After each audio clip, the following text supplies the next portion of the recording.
আমি প্রথমত হচ্ছে ছোটবেলা থেকে আমাকে কে কে দেখছে আমি জানি না। যারা ছোটবেলা থেকে দেখছে, আমিও তখনও ছোট ছিলাম, এখনো ছোট আছি, এই কারণে রূপের রহস্যটা সেমই আছে। ভবিষ্যতে কি ছোট থাকবেন নাকি? ভবিষ্যতে ছোট থাকবেন? অবশ্যই ভবিষ্যতে ছোট থাকতে চাই। আসসালামু আলাইকুম প্রিয় দর্শক শ্রোতা, বলছিলাম চিত্রনায়িকা পূর্ণিমার কথা। চিত্রনায়িকা পূর্ণিমা চলচ্চিত্রে আগমন ঘটেছে জাকির হোসেন রাজুর পরিচালিত এ জীবন তোমার আমার সিনেমা দিয়ে। চলচ্চিত্রটি মুক্তি পেয়েছেন 1997 সালে, তখন তিনি ক্লাস 9-এ পড়তেন। সুন্দর চেহারার অধিকারী এই অভিনেত্রী শুরুতেই অভিনয়ের সাথে সাথে অসাধারণ শারীরিক সৌন্দর্যের জন্য সবার মন জয় করে নেন। সেই পূর্ণিমাকে আজ একটি অনুষ্ঠানে আমরা পেয়েছি এবং তার সৌন্দর্য কিভাবে তিনি ধরে রেখেছে সেই কথাটি জানার চেষ্টা করেছি। আমাদের সঙ্গে থাকুন। অথবা বান্ধবী করেছিল সে অনেক আগে। তারপর ও মাঝে যখন নিয়মিত মানে কাজ করতো টেলিভিশনে, সেগুলো আমি কাজ দেখতাম।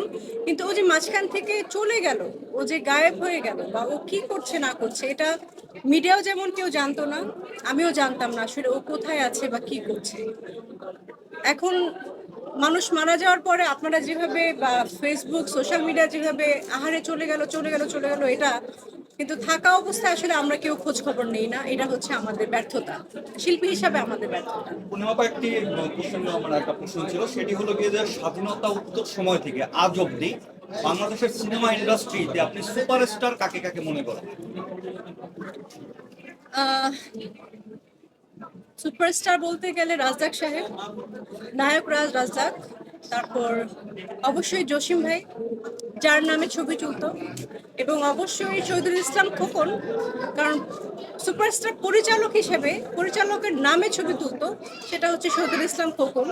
রুবেল ভাই, যার রুবেল ভাইয়ের আলাদা দর্শক ফ্যান ছিলেন, যে রুবেল ভাইয়ের ছবি, মারপিটের ছবি দেখতে ভাই আমরা সিনেমা হলে যাব, সেটা একটা।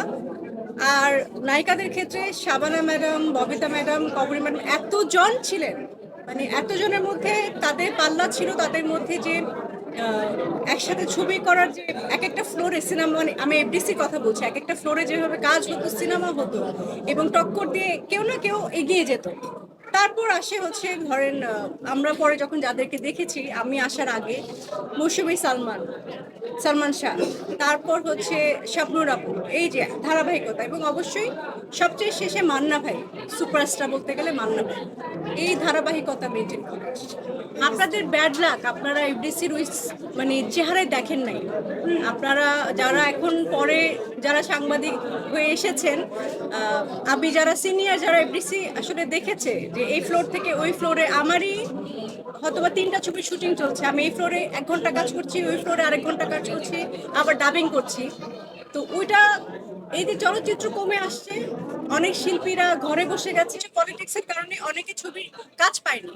আমিও পলিটিক্সের শিকার, আমি বলবো আমিও কিছু কিছু ছবি থেকে বাদ পড়েছি, আমি জানি।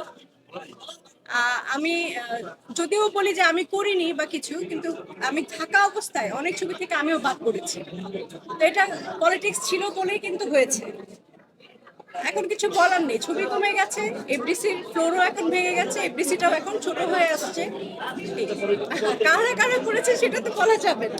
এটা তো এখন যেহেতু তারা, আপনি নিজেই বললেন, তারা ব্যক্তিগত জীবন নিয়ে আলোচনা থাকে, কারো ব্যক্তিগত জীবন নিয়ে আমি আসলে কথা বলি না। সিনেমা নিয়ে যদি অনেক নায়িকারা ছিল, তখন ওই ধরনের কোনো আলোচনা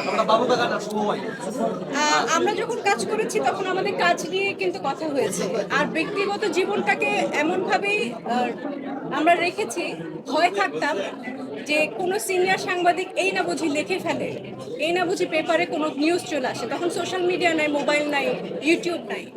তো তখন ভয়ে থাকতাম, সেভাবেই চলাফেরা করতাম যে একটা লেখা যদি বের হয়ে আসে। এখন কিন্তু নেগেটিভিটিকে ক্যাশ করে অনেকে উপরে উঠছে, আর তখন আমরা নেগেটিভিটিকে অনেক ভয় পেতাম। এখন নতুন যারা আসছে, তারা পরিচালকরা দিচ্ছে কেন, যদি পরিচালকরা নিয়ে থাকে তাহলে তাদের টিকটক দেখে বা কোনো কিছু দেখেই তো নিচ্ছে।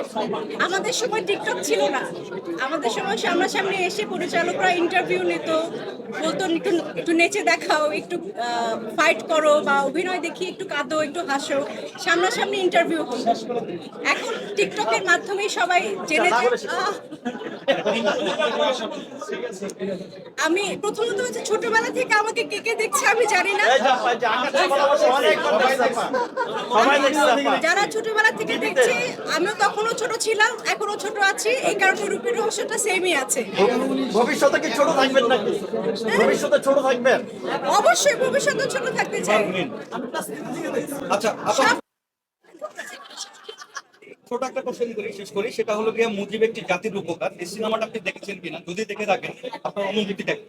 না, আমি এখনো পর্যন্ত আমার সৌভাগ্য হয়নি মুজিব ছবিটি দেখার, তবে আমাদের প্ল্যান আছে। আমরা একটা গ্রুপ করছি, সবাই মিলে দলে বলে গিয়ে ছবিটি দেখার, ওটা প্ল্যান করছি।